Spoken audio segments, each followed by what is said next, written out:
Do you want to discover effective strategies for making lifelong decisions and managing the challenges of aging? Interested in complimentary consultation? Meet Justin Lee Scott Esquire, a certified life resource planner with an impressive track record of overseeing 400 active cases. As the founder of South Jersey's Masterminds, he stands out as one of the top 2% and top 100 attorneys. Today, he's here to empower you with valuable insights and guidance for your future planning. Well, Justin, thank you very much for coming on the show. Appreciate it. It's a pleasure to be here.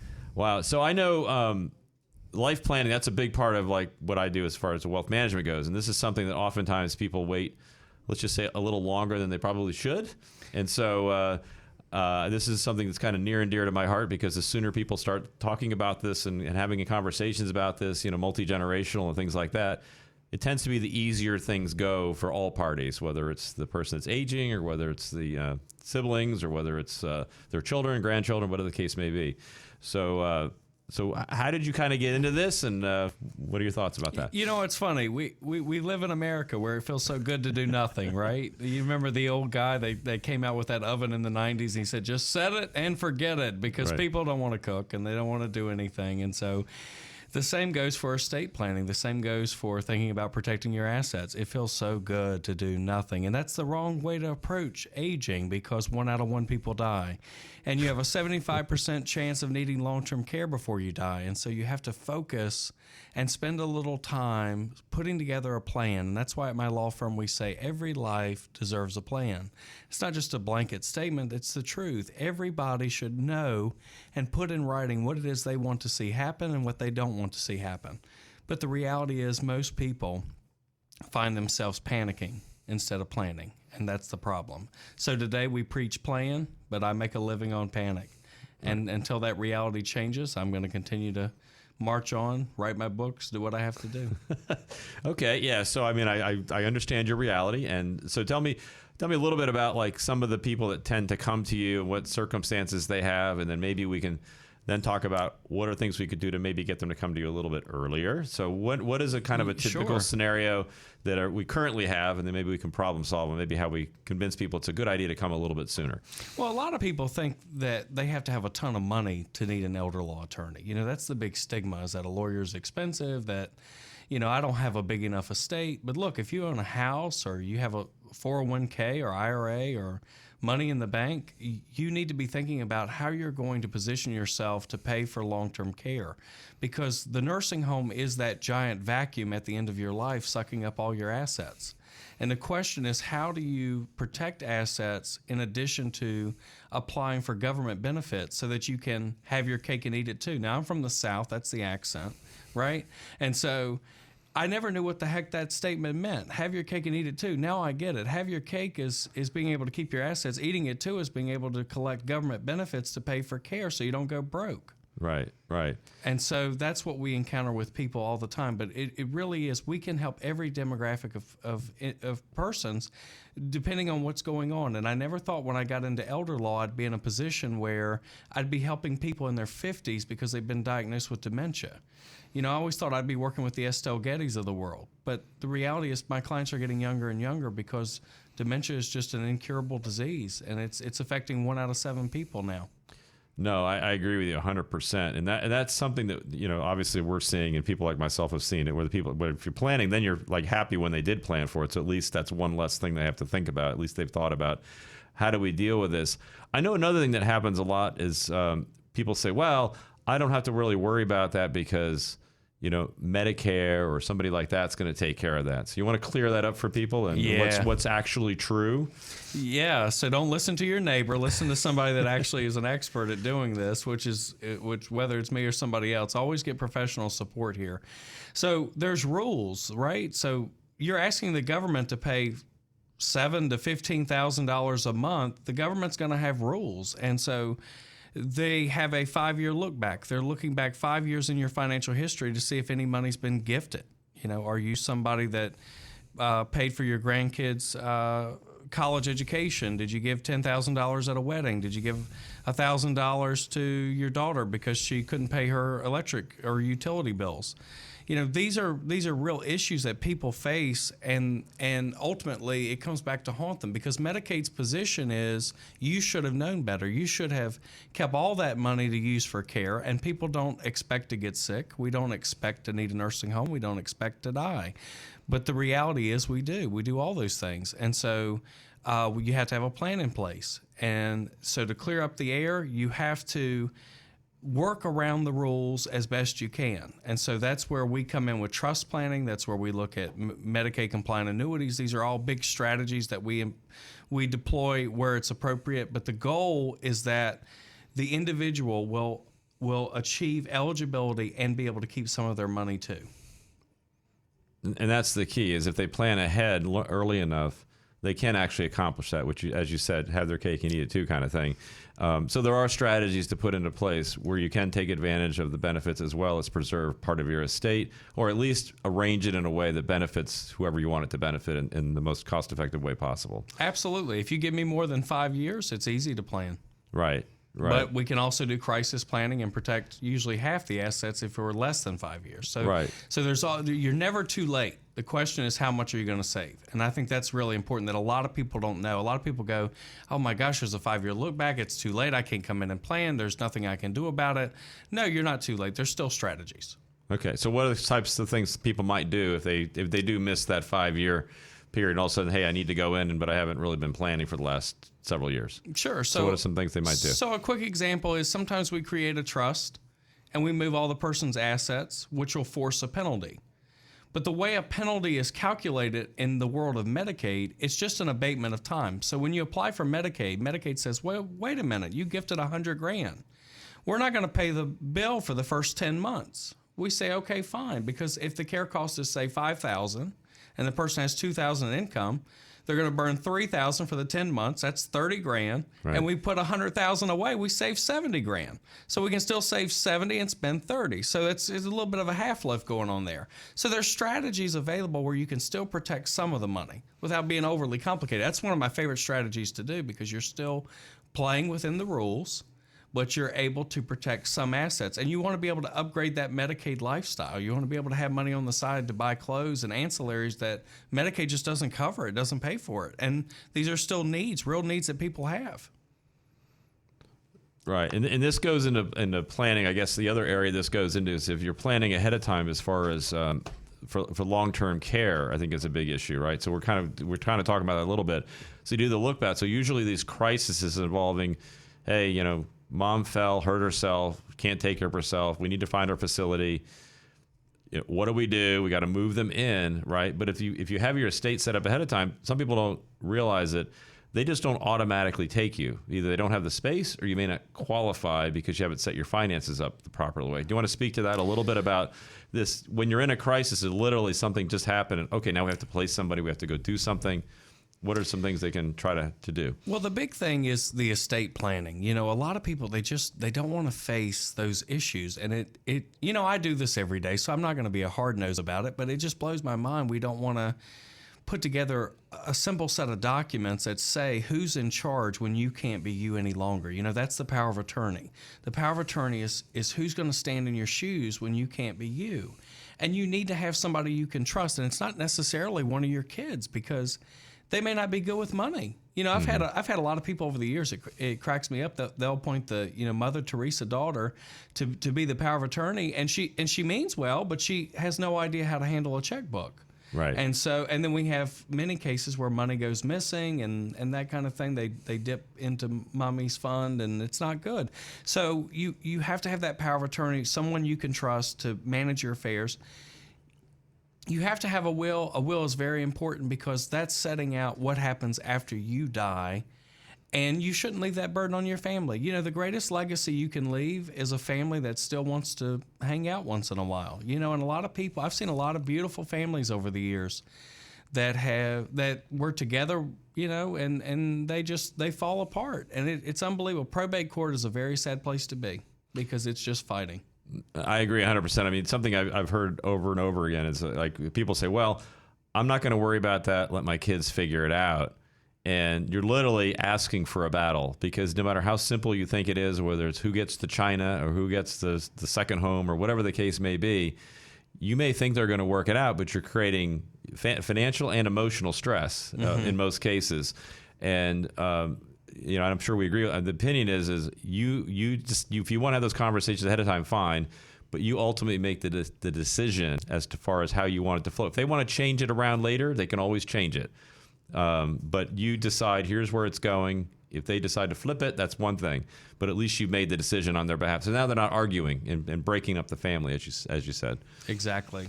And, even in New Jersey now, we have a funeral designation form that we're required to fill out. I mean, kids fight over what kind of funeral it's going to be. I mean, you have to plan for these things. What do you want in your life? What do you want in your death? Because if not, your kids will fight over things like that because they don't know what you want. And you owe it to them to put it in writing. It's easy. It goes back to what I said. Set it and forget it. Just get it done. Set it and forget it. Absolutely. You've been listening to Master Your Finances. We'll be right back. Welcome back. You're listening to Master Your Finances. I'm here with Justin Scott, and we're talking about planning and the importance of starting early. And it's not as difficult or as costly as most people think it is, but it also adds a lot of peace of mind once it's done. So it's one of those things that everybody, if they haven't done it already, they need to put it on their calendar and get in touch with an elder law attorney such as Justin and make sure you get it done. And if you haven't done it, usually we say, depending on the complexity, at least every 5 to 10 years, you want to have it reviewed because things do change, laws change, and you want to make sure you're staying up to date. And sometimes people forget. Beneficiaries change. People, you change your mind about who you want to run things. And I know that a lot happens. And I know you mentioned something in the last segment where you have somebody that has their power of attorney, and sometimes you'll have one that does the financial stuff and one that does what I call the emotional stuff, like who's going to pull the plug. May not be the same person that balances your checkbook. You want to make sure they're in line with how you might make that decision, right? And the financial side, as you point out, oftentimes that one that you're emotionally connected to may not necessarily be the best person to handle the financial side of it. So oftentimes those are separated, and that's not bad. It's a good check and balance when people do it that way. I'm sure with over 400 cases, you've seen some interesting things. I know I've seen a lot of interesting things. So because emotions, whenever there's money involved, emotions are heightened and things really start to happen. And as you point out, it can really hurt the family long term if some of these things aren't accounted for up front. So what are some of the things you've seen and how are ways that we might be able to prevent it? Oh, I could talk for hours on this one. That's great. So I always say in my conference room, the old saying, if the walls could talk, right? Mm-hmm. What I've seen, families dealing with issues, fighting, coming in, crying. The difference between a planning conference room and a panic conference room is a box of tissues, because that's what you're up against. So you have the box of tissues right there in the center. I'll give you one of my favorite scenarios that I faced early on as an elder law attorney. We had a lady that was diagnosed in 2008 with terminal breast cancer, given 6 months to live. So she does the right thing. She goes to see a lawyer. She wants her daughter to have both houses, the house of the shore, the house up here. So she goes, and for $2, she deeds 2 houses outright to the daughter. 6 months rolls by, and there's one problem. She didn't die. She lives. Right. And she ended up going into remission. But fast forward 8 years into the future, she needed to sell one of those houses to pay for care. But guess what? Daughter owned both houses outright. They didn't do any trust planning. So mom receives an eviction notice. Wow. From her own daughter. And so we ended up fighting. But guess what? Ignorance is no excuse. Once it was signed, it was deeded, it was conveyed, there was nothing you could do. You can't do a motion to set aside. There's nothing you can do about it. And she gave me permission. She's deceased now, but the mother gave me permission to always share that story of how not only should you plan, but you should plan with somebody who knows what they're talking about. I'm certified in life resource planning. I've done elder law for 10 years. I've done hundreds and hundreds of cases. I've seen about every way to cut the cake. And it is very important to do it, but do it right and make sure that your wishes are honored, because once it's done, if it's done incorrectly, it can be a disaster too. So I agree 100%. And as you probably know in your profession, a lawyer can literally practice any area of law they want, but you always, in this case, it's too important. You really want a specialist. You want somebody that specializes in elder law itself, because it is complicated and it's very critical that it's done right. So you don't want them doing like 15 different areas of law that, they're doing one thing in the morning and something in the afternoon. I think it's important that they really focus on this area to make sure they do it right. Right. You don't go to a podiatrist for a triple bypass. So. Right. Pretty much. But unfortunately, there's a lot of people out there that say, oh, yeah, I can take care of that for you. Right. Absolutely. But they can't really. I mean, maybe they can technically because they're licensed, but they don't really have the expertise or depth of knowledge that's necessary to do it right. It's a very nuanced practice area. And in the same way that I say you should go to someone that knows what they're doing for elder law, it's the same is true for anything else. Listen, I have a business attorney. I have an employment attorney for my practice that I consult with.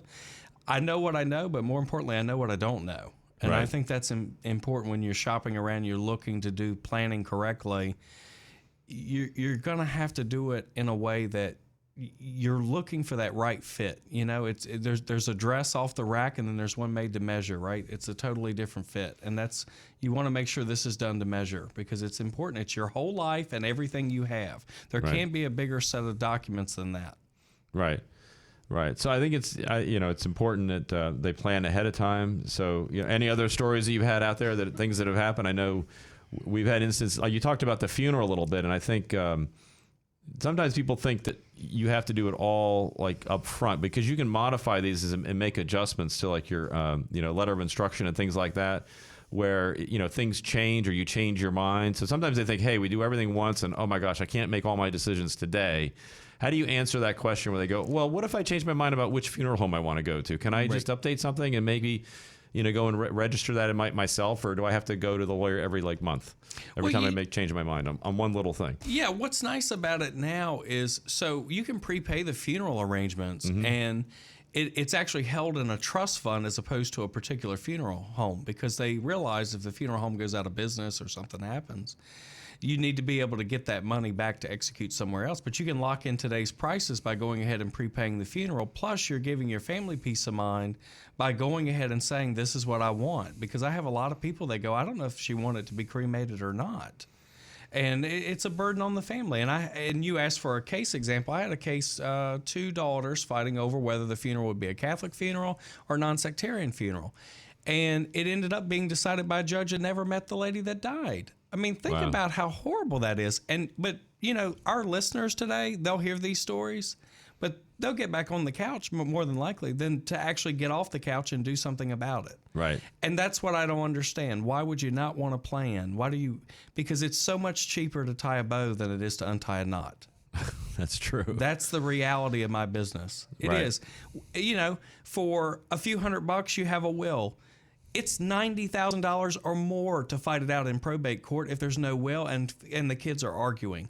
Why would you waste your entire estate and ruin your entire legacy of a family when a few pieces of paper could solve it all up front? I'll never understand it. But see, I do it every day. But that's it. I'm sure the mechanic does the same thing. Why don't you change your oil every 5,000 miles? I mean, but I see it. And so I'm out here today to talk about it because it really is something people need to consider and think about and really get it done. I know it's not easy to think about your own mortality and face the idea that you could one day be sick and old. But I promise you I'm right. I promise you my words will haunt you someday because the reality is, as I've said, 1 out of 1 people die. It's guaranteed. And we have to face it. Yeah, and I agree, and I think from what I'm hearing, from what I've seen, there's like 2 pieces. There's like the technical thing. Make sure you get it all laid out somehow, even if whether or not you share it with the family. That's one thing. Because I know some generations. I know finances are private. We don't talk about it. We don't discuss this. But even if that's the culture you live in, you still need to put the framework in place so that when that occurs, because it's going to occur, you're either going to be disabled or pass away, and somebody's going to have to activate some of this information and use it. So even if they find out on that day, that's better than nothing. But I think the other part that is better is if you lay it out and actually involve the parties. You want to make sure, hey, here's what I want and why I want it. So if something changes, they'll know, oh, well, that's not technically exactly what that says, but we understand what the meaning was, so we really understand what their wishes are, so we can, make that minor adjustment in the way that we think they would have wanted it done, right? Yes. So I think having those conversations early and often, I think is very. Then it normalizes the conversation. It's not so scary anymore. Then the kids know what's going on, what's going on, and this happened in my own family where I grew up. The finances of my parents was pretty private, but then as they aged, my father was older. He's the only one still living. Wide open conversation. We know exactly what's going to happen. We know exactly what we need to do. My brother and I, And so that's just like, that's all taken care of. So we're good. So we understand, the steps, and we understand the wishes that want to be carried out. So if there's some nuance, we understand like what the wishes are behind the documentation, so to speak, right? Exactly. And that's so important, particularly in the healthcare setting, with your medical power of attorney, because we remember Terry Schiavo, the famous case out of Florida, where she always said she didn't want to live that way, but nothing was in writing, so no one had a clue. We had a husband who had already moved on, and Terry had a $500,000 life insurance on her head. So, of course, he was advocating to pull the plug. Right. That never got admitted to evidence, though. Yeah, I never heard that part of it. As far as the parents go, Yeah. she had meaningful life. They were willing to take care of her. So it ended up going you had Jeb Bush, the governor of Florida. You had Right. the Supreme Court weighing in. It was a crazy moment. And that's when medical powers of attorney became a cool thing to have, because everybody's going, don't let that happen to me. Right. I wouldn't want, my husband to have a little girlfriend on the side and have a life insurance policy on my head trying to collect it and kill me. I mean, that's the side of the case that never gets told. And that's why it's so important to have these wishes in writing. What do you want? Especially in New Jersey now, we're a MAID state. So we're able to do physician-assisted suicide when it's appropriate. And we bring in a physician, and there's a lot of elements that go into a case like that. But I've helped several people that had, terminal cancer where it was literally eating their skin. And I don't mean to be graphic, but Right. the reality is, there are horrible ways people pass away. And so sometimes that's appropriate. It depends on what you want. And that's the meaning of the whole conversation, is what do you want? And put it in writing. No, I agree 100%. I just remember somebody telling me years ago that when they fill out this paperwork, when physicians fill it out, almost to a T, they all want the plug pulled, because they've seen people living long term and they see what that does. So that's just that gives you any insight to like what kind of life that is. It might just give you a clue. We're going to take another quick break. You're listening to Master Your Finance. We'll be right back. Welcome back. I am here with Justin Lee Scott Esquire, and we're talking about how the importance of planning, which I can't overemphasize, especially when you're talking about the legal side of things. You want to make sure your estate plan is in order. The earlier you start, the better it goes for everybody, yourself as well as your heirs or whatever you care about, whether it's a charity, doesn't matter. Things go significantly smoother than you think, than otherwise, and it's cheaper than you might think to do a lot of this stuff based on how much money you save in the actual estate and how much anguish you can save as far as the family goes. So this is an interesting area to be in, because this is kind of end of life law. You want to tell us a little bit about how, being a young guy such as yourself, how you got into something that kind of goes on the twilight part of our life, so to speak? Yeah, that's a great question. So I knew at a young age I wanted to be a lawyer. It was always in my veins that I wanted to be a lawyer. I thought they were cool. I thought they were interesting, and I thought the work was always fascinating. And then when I was in college, I worked for a DME dispensing wheelchairs, canes, and walkers to people that were sick and terminal and had all kinds of issues. And what I discovered was I could make those people laugh. And I thought, well, you know what, if I could take a law degree and work with this population and make people in horrible circumstances laugh and see the rainbow at the end of the tunnel here, then I would have a rewarding career. And I've never worked a day in my life. I can honestly say that I have loved every minute of it.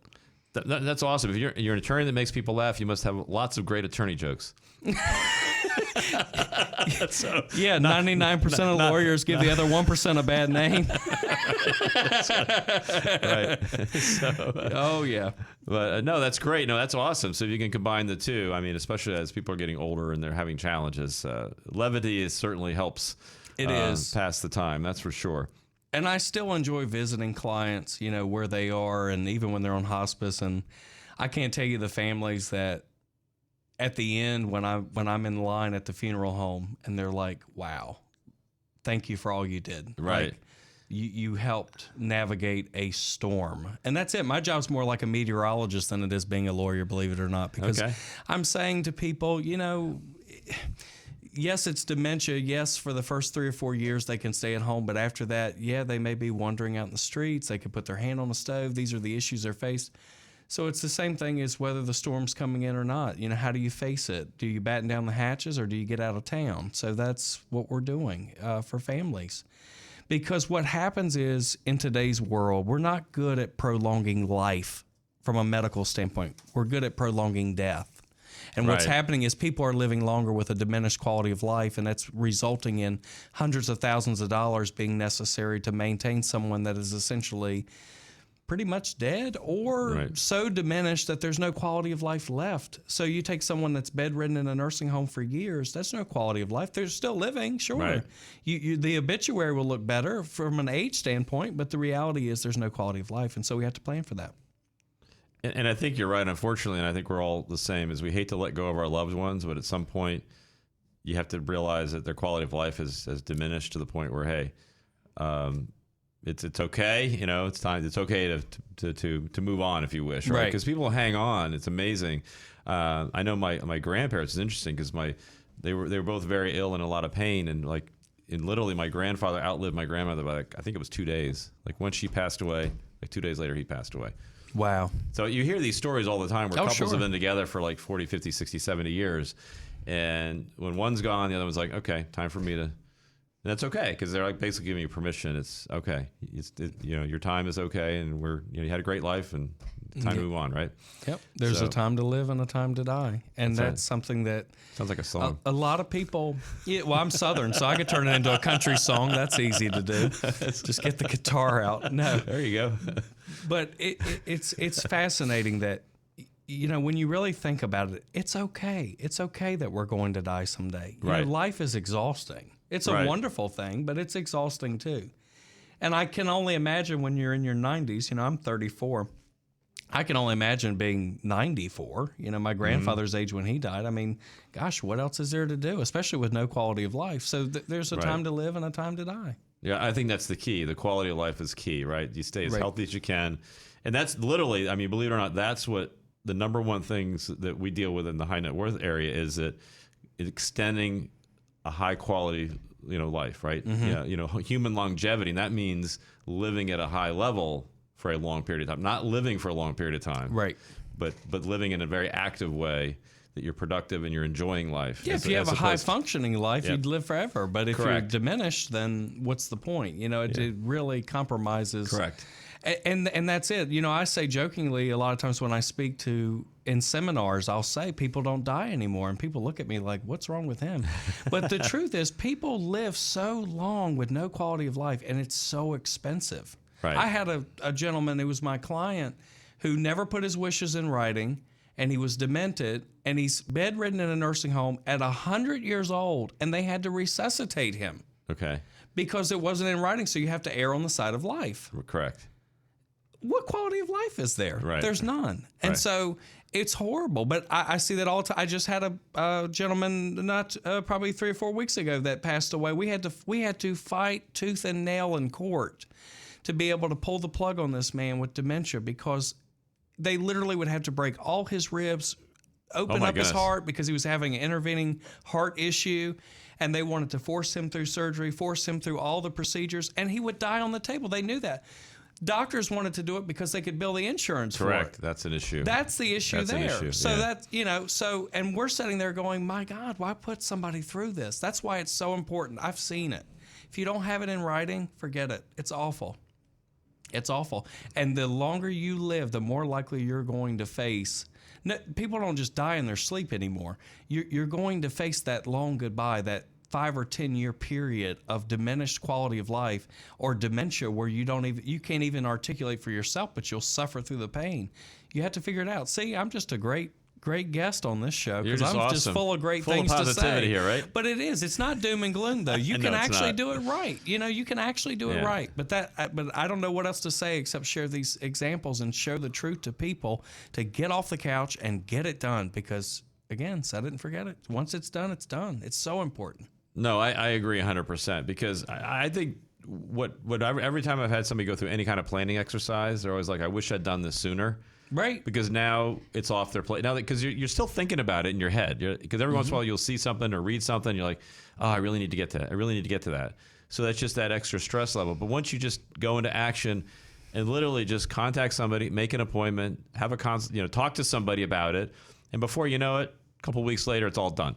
And we do a free consultation too. Oh, there you go. There's literally no obligation. How easy you can't make it any easier than that. Right, It's but once they're done, then they can go, okay, now I can move on to the other things in my life that actually matter and really focus on living life to the fullest. Because once you kind of have that set aside and you go, I know everybody's taken care of. I know everything's good the way it needs to go.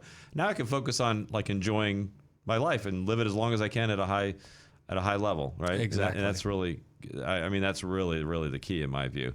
So absolutely. It's peace of mind. Yeah. That's awesome. So any other things you're seeing currently happening in your world, so to speak, that we should be aware of as far as Sure. I mean, I think the biggest issue is, people say, what do you do for a living? I say, I help caregivers sleep at night. Mm-hmm. You have a lot of people out there that are in the struggle of caring for someone they know or love, their spouse, their parent, their grandparent. They're trying to figure out how to pay for their care. If they can't sleep at night, what do we do? What happens when the money runs out? These are real issues people are faced with. So we do, in our practice, we have a nurse on our staff, and we believe in handling everything holistically, legal, financial, and clinical under one roof. So we have a nurse that simply advocates for the patient to get top high quality of life, the highest and best quality of life as long as possible. Mm-hmm. That's so important. So even beyond just doing your estate planning, which we talk about for people that are healthy, if you're dealing with someone that is currently sick or needs care, you need to make sure they're getting the highest and best quality of life. You need to make sure that you find government sources to help pay for that care to avoid the money running out situation. And then you need to make sure those documents are in place. But we handle all of that. So that's what you have to look out for, because everybody knows somebody that is caring for someone now. I mean, there's just so much of it. And so it is the most stressful job. It's harder than being a parent. When my little girl, and I love her to death, and I don't have to, discipline her that much, but the reality is she's my daughter. I can say, knock it off. Right. But you can't do that to a parent. So right. you're taking care of mom, and mom's a grouch every day and drives you nuts and da-da-da. I've seen marriages end because one spouse is a caregiver and the other spouse can't take it anymore because they do it. You start out with, okay, for 6 months, I'm going to be a caregiver. Okay, mom doesn't die. She lives for 8 more years. You're exhausted trying to care for that person. You only have so much water in your cup to pour into another vessel. I mean, it just is what it is. So that's where we come in. We bring in the supports. And the other thing that we've left out today is that we have to remember people that don't have kids, people that don't have anyone they trust. Right. We can serve as a law firm as their power of attorney. We can serve for them. We can be their fiduciary. We can make sure that they're protected. And I think that's important too. You never have to go it alone, and you shouldn't. Oh, and I agree 100%. Another thing that's really important, when you set the caregiver up well, in other words, you can go back to being the child or the sibling of that person, and you don't have to be their caregiver for 8 years. Right. If you plan it properly up front, that doesn't happen. You can still be there loving, and many close connections have happened in those twilight years, so to speak, while they were under care because they were being the actual relative that they were always wanted to be, and they had time to spend with them. We're going to take another quick break. You're listening to Master Your Finances. Welcome back. I'm here with Justin Lee Scott Esquire, and we've given a lot of great examples of why it's really important to do your estate planning early and to get things right and really involve the family and everybody that needs to be involved, the financial side of it, the emotional side of it. The more of these decisions you make early on, the better it is for yourself as well as for all your loved ones and everybody else that you care about. In addition to that, I know you're very passionate about the subject matter so much that I know you've written several books, including the one you handed to me right before we went on the air, which is called Revisiting Your Promise, when the time comes to consider placing your loved one into long-term care. Do you want to tell us a little bit about why you started writing and specifically about your latest book and why you wrote it? Well, I love to write. I feel like my knowledge belongs to the world, and I give all my books away. You can go to scottcounsel.com, and they're all there for free to download and read. Knowledge is power, and this latest book, Revisiting Your Promise, is a tough topic that I have encountered so many families that go, I can't move mom out of her home. I can't put dad in that place. And people always say, we've always heard it, I never want to go to one of those places. And so people say when they're healthy, the kids will say, Mom, I'll never do that to you. I promise I'd never do that to you. But when mom has dementia and she's had it for 5 years and it's in the frontal lobe and now she's violent and she's trying to kill people and she's hallucinating, suddenly you have to revisit that promise. And that's what that book is about. And I'm very passionate about it because it's kind of the first book I did that wasn't just legal and financial. There's a little bit of emotion in the book because it's tough, and I get that. And that's why you need an elder care attorney that actually cares about their clients, because navigating this is more than just paper, it's people. I couldn't agree more. I mean, this business, the same with our business, is that a lot of this comes down to understanding your clients and really caring about them. And once you care about them, understand them, putting the right pieces in place to support what they really want to have happen becomes much easier to do and much more effective as far as how it gets implemented. And it sounds like that's what you're hearing here. So you, Absolutely. So was there anything specific that like kind of motivated you? Any stories that like you heard or were lived through, I should say, that you're like, hey, I think I really need to I need to share this. I'll tell you, the one that really stuck out to me was I had a client that had a husband refuse to place him anywhere. He was a veteran. He had a old restored Camaro, very valuable car, big engine. He had dementia in the frontal lobe. There were guns in the house, and she reached a breaking point. She said, I promised I never would put him anywhere, but I don't know what else to do. And they had nothing done, nothing was in place, so we had to go to court for a guardianship, which is the ability to basically force a power of attorney if you don't have a power of attorney.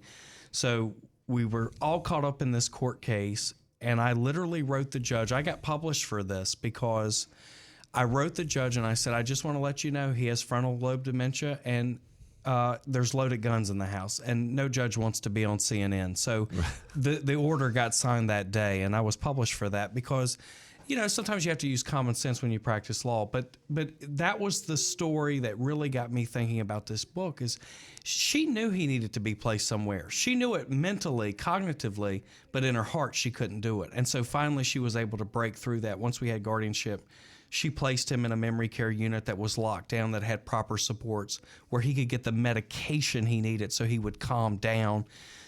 That's what you have to do, because you can't just leave these people. And as much as I love to help people, you don't know what you don't know. You can't cut a tree down with a butter knife. And that's what a lot of caregivers try to do. They mean well, they have the heart, they have the spirit, but you can't cut a tree down with a butter knife. You just can't do it. If you don't have the knowledge, you can't do it. Right. If you have a heart attack right now, I can't give you a triple bypass. I don't know how to do that. I appreciate that. But I would try to help you. I would want to help you. My heart would want to help you. And that's what happens with these caregivers. And so that's what the book talks about, is we get into people's heads of, that's how you feel. You want to help, but if a fish can't climb a tree, as Albert Einstein said. So he'll live his whole life believing he's no good. I love that quote. I do too. So absolutely. Yeah. So you're right. And I think what does is it takes a lot of pressure off of her now. So now she can go visit her husband. And she goes back to being that wife. Whatever quality time they can have together. I know, that's a tough time in their life, but at least she's there and doesn't have the stress of all these other aspects, and really probably starting to resent him being there, because it's like it becomes the point where you just can't handle it. Mm-hmm. At some point, no matter how much you care about the person, as you pointed out, you can only handle so much stress on yourself, because you still have your own life you're trying to live. Some of these conditions are literally 24/7 type conditions, and one person just can't do it long term. At some point you're going to break, and it doesn't usually end well for anybody. So no. And I've had clients that would even sleep in their cars at night because their spouse would be in the house with dementia, acting out behavior, sundowners, whatever's going on. I mean, we talk about this today, but there are people listening to this that I hope I'm really speaking to, because it's not okay. What is okay is to get help. What is okay is to help them get the medicines they need, get the care they need, and do what's best. Not perfect, but best. Right. And that's what we talk about in the book. And again, it's free online. You can call the office. We'll mail you a copy. I don't care. Whatever I can do to help, because people have to help. You have to love people. You have to help them and do what's right, not just what you think is right, but what actually is the textbook standard in these cases: legal, financial, clinical. Get them the help they need. Right. That's awesome. So this is your latest book. So what other books have you written? Just kind of general topics and things you talked about and some of the other things you've written. That's a good question. The number one speaking seminar that I do is on senior scams. My first book. Scams. It's called Senior Shakedown. There you go. Okay. And it's a great book because it outlines all the scams that seniors are faced with, and it's unbelievable. And it always draws a big audience. It's so funny because when I first started in elder law, I went to the senior partner of a law firm that I was working with, and I said, I want to write this book, and I think it'll bring us in business, and I think it'll make sense. It'll get the word out. And they go, nobody wants to hear about senior scams. Really? And That's what they said? Is the number one. And I actually, so when you publish a book, even though I give them away for free, they're still for sale on Amazon. Right. And you have to do both to order copies. People will buy that book, and it's so funny because I don't want people to even be buying it, but people search and will buy that book, and I get royalties off of that book, and I don't even want it. But it's so funny because senior scams are huge in the industry and in society, and once the money's gone, you can't get it back. And there's so many scams out there, so I could talk about that forever. I've written books on Parkinson, stroke, MS. I try to hit all the subjects, how to hit the legal financial angle, not medical. I'm not a medical doctor, but I do have a doctorate degree in law, and it's focused on helping people navigate the longevity of those diseases and how to plan for those, because there's nothing out there. If you go into Barnes & Noble and try to find a book on elder law and try to find how to help with these issues, there's nothing. Only my books. That's it. There's nothing out there. That's interesting. And it's unbelievable to me that because there's people out there that are way smarter than I am, but you would think that we would have a bookshelf in Barnes & Noble, a whole section dedicated to the issues in aging, because we all are going to age. We're all there. There's millions of people that are suffering right now with all kinds of conditions. Right. And there's just not a lot out there. There's a lot on clinical, but not the legal and financial impact. In this country, you can go bankrupt because someone gets sick. Think about that. That's true. That's huge. So how do you plan for that? How do you prepare for that? How do you embrace or brace yourself to even be able to handle what that's going to do for you? And I've had people walk into my office, they go, oh, I've got $1 million. I would never need to protect money. $1 million, really? With dementia? You've got 2 spouses with dementia? Right. It's at least $500,000 a piece that you're going to spend on care. The $1 million is gone. Right. Absolutely. So no plan, no success there.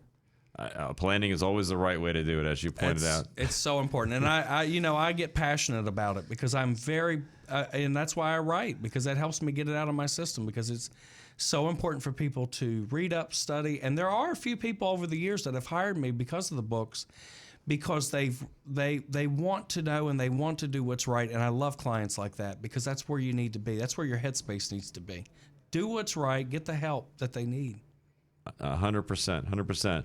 So you talked about the scams, though. You want to touch on a couple of those that are relevant? Because I know there's a lot going on out there. I know we only have a few minutes left. But. Oh, sure. Yeah. So, the big scam right now is you're on the computer and all of a sudden the computer locks down and it says call Microsoft. So you pick up the phone, the senior picks up the phone, calls Microsoft, and it's not Microsoft, but he says, hi, I'm John from Microsoft. And you're on the phone and you would think he would want the credit card for, $20, make some money, that kind of thing.